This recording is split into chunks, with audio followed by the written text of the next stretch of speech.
Hello दोस्तों, नमस्कार। स्वागत है आप सभी का आपके अपने परिवार द एडू मिरर के ऑनलाइन प्लेटफॉर्म पर। मैं अजय आदित्य आपका स्वागत और अभिनंदन करता हूं। साथ ही उम्मीद करता हूं आप लोग स्वस्थ हैं, बढ़िया हैं। तो दोस्तों, ये हम लोग की सीरीज़ चलाई जा रही है। ये श्रृंखला जो अति संभावित प्रश्नों की श्रृंखला आपके उत्तर प्रदेश PCS 2022 की प्रारंभिक परीक्षा के लिए ये हम लोग की श्रृंखला चलाई जा रही है, जिसमें से कि अति महत्वपूर्ण प्रश्नों का संग्रह हम लोग देखते हैं। आज का ये जो हम लोग का सेट नंबर 10 देखेंगे दोस्तों, उससे पहले आपको सूचना होगी कि आप नए हैं तो चैनल को सब्सक्राइब कर लीजिएगा, क्योंकि हम लोग अब इंडियन पॉलिटी यानी कि भारतीय संविधान एवं राज्य व्यवस्था के लिए भी हम लोग अब धीरे धीरे अपने प्रैक्टिस सेट को आगे बढ़ाएंगे। आप लोग के बेहद कहने पर, बेहद स्पेशल डिमांड पर हम लोग उसे लाइव करने की सोच रहे हैं, क्योंकि लाइव होगा तो वह कुछ और ही अच्छा होगा। इसलिए उसे लाइव किया जाएगा और डेली रात को 10 बजे जिस समय हम लोग क्विज करते हैं, उसी समय हम लोग अब लाइव डेली यूट्यूब के माध्यम से प्रैक्टिस किया जाएगा। सिर्फ और सिर्फ उसमें पॉलिटी के क्वेश्चन होंगे। तो उसके लिए यूट्यूब की कुछ क्राइटेरिया होती है, वो पूरा करना होता है। कुछ सब्सक्राइबर होते हैं, वह पूरा करने होते हैं। कुछ ही रह गए, अब वह जैसे ही होता है हम लोग लाइव करना शुरू कर देंगे। इसलिए अगर नहीं चैनल को सब्सक्राइब किए तो कर लीजिएगा, जिससे कि हम लोग अपने आने वाली जो पॉलिटी की लाइव क्लासेज हैं उसको एंजॉय कर सकें। ठीक है, तो चलिए आगे देखते हैं। हम लोग का आज पहला क्वेश्चन होगा। मोहिनी अट्टम परंपरागत नृत्य है। मोहिनी अट्टम परंपरागत नृत्य है आंध्र प्रदेश, कर्नाटक, केरल, तमिलनाडु। दोस्तों, मोहिनी अट्टम जो परंपरागत नृत्य है यह केरल का है। कहाँ का है? यह केरल का है। ठीक है, मोहिनी अट्टम परंपरागत नृत्य केरल का है। केरल के मोहिनी अट्टम के अलावा भी अगर देखते हैं तो जैसे कथकली होती है ना, क्या होती है मोहिनी अट्टम के अलावा? कथकली। ये भी कहाँ का नृत्य है? कथकली दोस्तों। तो यह परंपरागत नृत्य है केरल का ही। ठीक है, जबकि यहाँ मोहिनी अट्टम को पूछा है। अगर आंध्र प्रदेश की अगर बात करें तो आंध्र प्रदेश में देखेंगे कुचिपुड़ी है ना। क्या होता है यहाँ पे? कुचिपुड़ी। और उसके बाद देखेंगे कि ये कुचिपुड़ी के अलावा कुम्मा, ये सब होता है। कर्नाटक की अगर बात करें हम लोग तो देखिए, कर्नाटक में जो होता है यक्षगान होता है और कुम्मी, ये सब जो होता है कर्नाटक में होता है। कुर्गा करके होता है, यह परंपरागत नृत्य होता है कर्नाटक का। तमिलनाडु में अगर बात करें तो कोलाट्टम होता है और वहाँ भी कथकली परंपरागत नृत्य माना जाता है। तो यहाँ पे क्वेश्चन के अकॉर्डिंग अगर हम लोग देखेंगे, जो आपका ऑप्शन बनेगा बिल्कुल सही होगा, केरल। ठीक है, मोहिनीअट्टम परंपरागत नृत्य केरल का है और कथकली भी केरल का ही है। ठीक है, अब ऑप्शन में आपको जो देता है वह देखना हम लोग के लिए बेहद इंपॉर्टेंट होता है। आइए देखते हैं आज के अगले क्वेश्चन की तरफ। विश्व व्यापार संगठन का मुख्यालय कहाँ है? दोस्तों, विश्व व्यापार संगठन का मुख्यालय कहाँ है? दोहा में, जिनेवा में, रोम में, न्यूयॉर्क में? आपको पता ही होगा खूब अच्छे से। ठीक है, विश्व व्यापार संगठन का मुख्यालय जिनेवा में है ना। कहाँ पे है? तो विश्व व्यापार संगठन जो है उसका मुख्यालय जिनेवा में ही है। ठीक ना। ऐसे क्वेश्चन आपको बनते रहते हैं, ऑनलाइनर क्वेश्चन। और हाँ दोस्तों, एक बार जरूर सब्सक्राइब करिएगा, दोस्तों को भी शेयर करिए, ताकि जल्दी से जल्दी हम लोग पॉलिटी की लाइव क्लास को एंजॉय कर सकें। बंगाल की निम्नलिखित फैक्ट्रियों में से एक जो पुर्तगालियों द्वारा स्थापित की गई थी। दोस्तों, बंगाल की निम्न फैक्ट्री यानी कि बंगाल में फैक्ट्रियाँ थी जो एक पुर्तगालियों द्वारा स्थापित की गई थी। क्वेश्चन को देखिएगा, बहुत इंपॉर्टेंट है दोस्तों। अगर पुर्तगालियों की बात करें तो पुर्तगाली तो आते ही हैं, सही है। तो ये बांदेल, चिंसुरा, हुगली, श्रीरामपुर। तो दोस्तों ये बंगाल की, देखिए बंगाल की निम्नलिखित ये फैक्ट्रियाँ और इसमें से पुर्तगालियों द्वारा स्थापित की गई थी। दोस्तों आपको बताना चाहेंगे कि यहाँ पे क्वेश्चन पूछा है बंगाल के और न कि पुर्तगालियों की। अगर पुर्तगालियों की अगर बात किया जाए तो पुर्तगालियों की पहली जो फैक्ट्री थी, पुर्तगालियों ने अपनी पहली फैक्ट्री जो बैठाई थी भारत में 1503 ईस्वी में बैठाई थी, है ना। और ये कहाँ पे? कोच्चि में। पुर्तगालियों की पहली फैक्ट्री कहाँ थी? भारत में 1503 ईस्वी में कोच्चि में। और दूसरी भी देखेंगे, दूसरी भी जो बनती है, दूसरी उसके बाद देखेंगे 1515 ईस्वी में होती है और ये जो होती है ये लन्नूर में होती है। ठीक है, कहाँ पे होती है? लन्नूर में। और उसके बाद देखेंगे कि यहाँ पे क्वेश्चन के अकॉर्डिंग जो पूछा है कि बंगाल में जो पूछा गया है कि पुर्तगालियों द्वारा स्थापित की गई थी, तो वह आपको यहाँ पे ऑप्शन बिल्कुल सही बनेगा, सी, हुगली। ठीक है, कौन सी बनेगी? हुगली। हुगली जो जगह है यहाँ पे पुर्तगालियों द्वारा यह बैठाई गई फैक्ट्री थी। जबकि पहली फैक्ट्री अगर कभी भी पूछता है तो 1503 ईस्वी में कोच्चि ही लगाएंगे।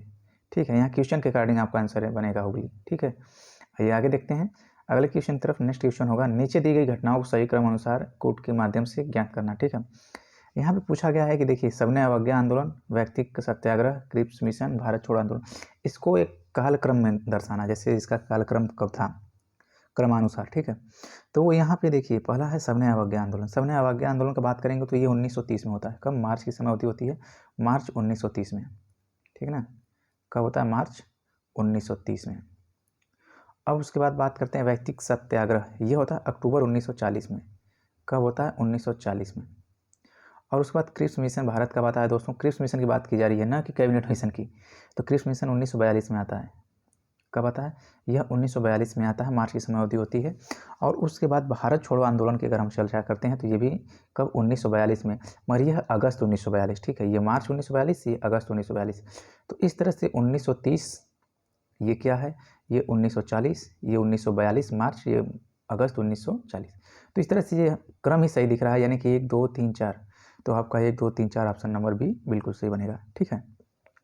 दिक्कत नहीं होनी चाहिए, समझने की कोशिश करेंगे, समझ ले जाएंगे। और तेज़ी से दोस्तों सब्सक्राइब करिए, ठीक है, जिससे कि क्या हो कि हम लोग पॉलिटी की क्लास जो बेसब्री से इंतजार है, उस क्लास को लाइव स्ट्रीमिंग करके रात को 10 बजे डेली हम लोग उस पर लाइव प्रैक्टिस की जाए, ठीक है। तो आइए देखते हैं, अफ्रीका का कौन सी नदी मकर रेखा को 2 बार काटती है? इंपॉर्टेंट क्वेश्चन है कि अफ्रीका की कौन सी नदी मकर रेखा को 2 बार काटती है? तो मकर रेखा को कांगो, लिम्पोपो, नाइजर, ज़ैम्बेजी, ठीक है। तो अफ्रीका की वो नदी है आपकी लिम्पोपो। कौन सी नदी है दोस्तों? यह लिम्पोपो नदी है जो कि मकर रेखा को 2 बार काटती है, ठीक है। कितनी बार काटती है? 2 बार काटती है मकर रेखा को। और बात की जाए कांगो नदी की, दोस्तों कांगो नदी 0 डिग्री इक्वेटर यानी 0 डिग्री रेखा को यह कितनी बार काटती है? यह 2 बार काटती है। कौन? कांगो, ठीक है।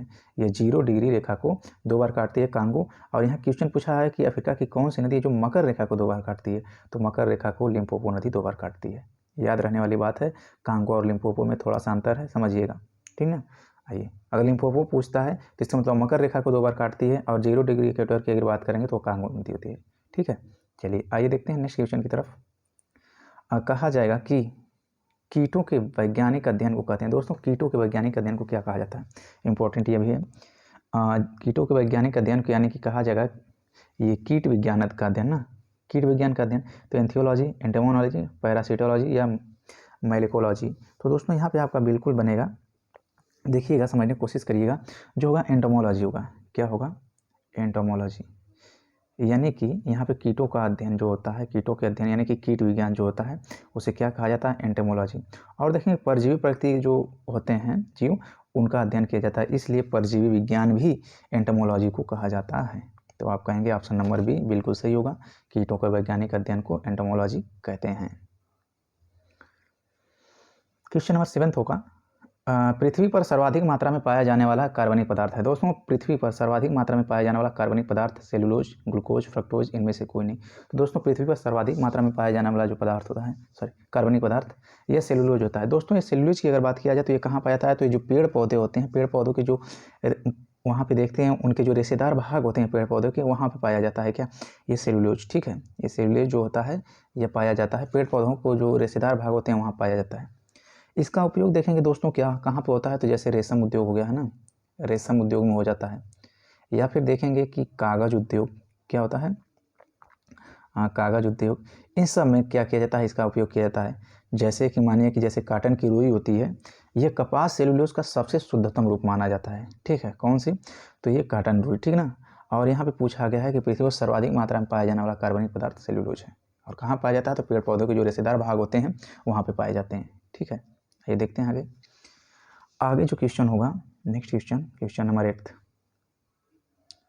निम्नलिखित में से कोशिका का द्वारपाल कहा जाता है। निम्नलिखित में से कोशिका जानते हैं सेल है ना, कोशिका बहुत इंपॉर्टेंट टॉपिक बनती है, माइटोकॉन्ड्रिया या फिर कोशिका भित्ति या फिर उसके बाद कोशिका झिल्ली या केंद्रक। तो ये कोशिका का द्वारपाल किसे कहा जाता है? ये बताइए, क्वेश्चन नंबर 8 जो है बहुत इंपॉर्टेंट है। तो आप कहेंगे कि ये कोशिका झिल्ली को कहा जाता है। किसको कहा जाता है दोस्तों? कोशिका झिल्ली को। दोस्तों कोशिका झिल्ली को ही क्या कहा जाता है इंग्लिश में? सेल मेम्ब्रेन, ठीक ना, सेल मेम्ब्रेन। और इसी को कहा जाता है गेट कीपर भी। क्या कहा जाता है? कोशिका का गेट कीपर भी। किसे? कोशिका झिल्ली को।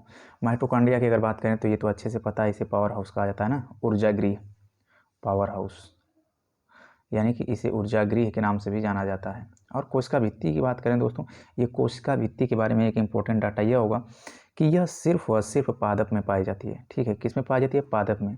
पादप मतलब समझ रहे हैं ना, जैसे पादप जो एक जगह रखकर सिर्फ हिलते डुलते हैं, ये होते हैं पादप। ये सिर्फ कोशिका भित्ति जो होती है पादपों में पाई जाती है। और केंद्रक की अगर बात करें तो इसे केंद्रक को हम लोग कहते हैं कोशिका का कंट्रोलर। क्या कहा जाता है? इसे कोशिका का कंट्रोलर भी कहा जाता है। तो इस तरह से आपका क्वेश्चन के अकॉर्डिंग जो बनेगा कोशिका झिल्ली ही बनेगी। सेल मेम्ब्रेन जिसे गेटकीपर भी कहा जाता है, इसे क्या कहा जाता है? गेटकीपर मतलब द्वारपाल, कोशिका का द्वारपाल कोशिका झिल्ली यानी सेल मेम्ब्रेन को, ठीक है। आइए आज के अंतिम क्वेश्चन की तरफ धीरे धीरे हम लोग चलेंगे। और ये आज का 9वां क्वेश्चन होगा, आपके सामने रखा गया है कि भारत के निर्वाचन आयोग का कार्य होता है। ठीक है, भारत में निर्वाचन आयोग जो होता है इसका कार्य होता है, देखिएगा पढ़िएगा, बहुत इंपॉर्टेंट है ये भी क्वेश्चन। इंपॉर्टेंट ही क्या, ये बहुत इंपॉर्टेंट है क्योंकि पॉलिटी का क्वेश्चन है। भारत के निर्वाचन आयोग के कार्य हैं संसद एवं राज्य विधानमंडलों के सभी चुनाव कराना, बिल्कुल सही। राष्ट्रपति और उपराष्ट्रपति पदों के लिए चुनाव कराना, बिल्कुल सही। किसका काम होता है, निर्वाचन आयोग का ही होता है। किसी राज्य में स्वतंत्र एवं निष्पक्ष चुनाव के लिए अनुकूल दशा न होने पर राष्ट्रपति शासन लगाए जाने की संस्तुति करना, ऐसा नहीं, ये किसका काम होता है, यह राज्यपाल का काम होता है, न कि निर्वाचन आयोग का। तो ये बात बिल्कुल सही है, ये दोनों बात सही कही गई हैं और ये तीसरी बात बिल्कुल गलत है। ठीक है, और चौथी, निर्वाचन सूचियाँ तैयार करने में कार्य का निरीक्षण निर्देशन करना। ठीक है, ये बात बिल्कुल सही है कि निर्वाचन जो सूचियाँ होती हैं इसके तैयार करने में, इसका निरीक्षण करने में, इसका निर्देशन करने का काम जो होता है यह भारत के निर्वाचन आयोग का ही होता है। तो यहाँ पे जो होगा आपका यह बिल्कुल सही बनेगा, यानी कि ये तीसरा गलत है, पहला, दूसरा और चौथा सही है। पहला, दूसरा और चौथा ऑप्शन नंबर बी बिल्कुल सही है क्वेश्चन के अकॉर्डिंग। ठीक है, चलिए आज के आखिरी क्वेश्चन की तरफ चलेंगे, आज का अंतिम क्वेश्चन होगा, देखते हैं क्वेश्चन नंबर 10। ठीक है, आज का क्वेश्चन नंबर 10, अखिल भारतीय, बहुत इंपॉर्टेंट क्वेश्चन है, देखिएगा। अखिल भारतीय राष्ट्रीय कांग्रेस की प्रथम महिला अध्यक्ष कौन थी? अखिल भारतीय राष्ट्रीय कांग्रेस की प्रथम महिला अध्यक्ष, न कि भारतीय प्रथम महिला अध्यक्ष। इस तरह से दो क्वेश्चन बनता है, नलिनी सेनगुप्ता, सरोजिनी नायडू, एनी बेसेंट, कादम्बिनी बोस। तो दोस्तों यहाँ अखिल भारतीय कांग्रेस की प्रथम महिला पूछा, ये नहीं पूछा कि भारत की भारतीय प्रथम महिला, ये कोई भी। तो जो होती हैं ये देखिए, आयरिश एक महिला थी, ठीक है, आयरिश महिला जो एनी बेसेंट, यह होती हैं भारतीय राष्ट्रीय कांग्रेस की प्रथम महिला अध्यक्ष। और जो होता है 32वां अधिवेशन होता है, ठीक है, भारतीय राष्ट्रीय कांग्रेस का 32वां अधिवेशन जो होता है, और ये कब होता है दोस्तों, ये 32वां अधिवेशन 1917 में। ठीक है, इसकी अध्यक्षता किसने की थी? तो एनी बेसेंट, ये पहली ऐसी महिला होती हैं जो कांग्रेस की अध्यक्षता करती हैं। हाँ, यह होता है ओवरऑल महिला की बात की गई है। अगर कभी आपसे क्वेश्चन पूछ देता है कि नहीं बताइए प्रथम भारतीय महिला जिन्होंने राष्ट्रीय कांग्रेस की अध्यक्षता के रूप में कार्य किया था, प्रथम महिला अध्यक्ष के रूप में कार्य किया था राष्ट्रीय कांग्रेस के लिए, वह भारतीय महिला कौन थी? तब वहाँ पे आपको आता है सरोजिनी नायडू। ठीक ना, तब वहाँ पे सरोजिनी नायडू आता है। और सरोजिनी नायडू की अगर बात किया जाए तो ये भारतीय राष्ट्रीय कांग्रेस पार्टी का जो 40वां अधिवेशन हुआ था, 40वां अधिवेशन जो हुआ था ये कानपुर वाला, कानपुर में जो होता है ये 1925 ईस्वी में होता है। ठीक है, 1925 के कानपुर में ये 40वें अधिवेशन की अध्यक्षता जो की थी प्रथम भारतीय महिला सरोजिनी नायडू ने किया था। जबकि ओवरऑल प्रथम महिला तो एनी बेसेंट 32वां जो होता है अधिवेशन 1917 में ही कर चुकी थी। यहाँ से क्वेश्चन कई टाइप से पूछे जाते हैं, कहाँ पे? एनी बेसेंट की, तो और उसके बाद देखेंगे 32वां होता है, और 40वां जो होता है ये होता है सरोजिनी नायडू के द्वारा। सरोजिनी नायडू जब अध्यक्षता करती है 1925 का दौर होता है, और जो उसके पहले 1917 में एनी बेसेंट कर चुकी होती हैं। बाद में देखेंगे जो 1925 में किया जाता है सरोजिनी नायडू के द्वारा, यह कानपुर का अधिवेशन होता है। ठीक ना, तो इस तरह से ये क्वेश्चन बनाए जाते हैं, कई क्वेश्चन बनाए जाते हैं। आई होप कि आपको क्वेश्चन पसंद आ रहे हो, समझ भी आ रहे हैं।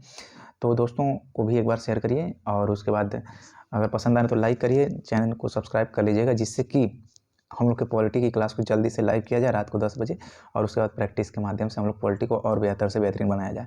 तो आज की ये क्लास यहीं तक रखते हैं दोस्तों, फिर मिलेंगे अगली वीडियो के साथ, अगले सेट के साथ। जुड़ने के लिए धन्यवाद, थैंक यू दोस्तों, नमस्कार, जय हिंद।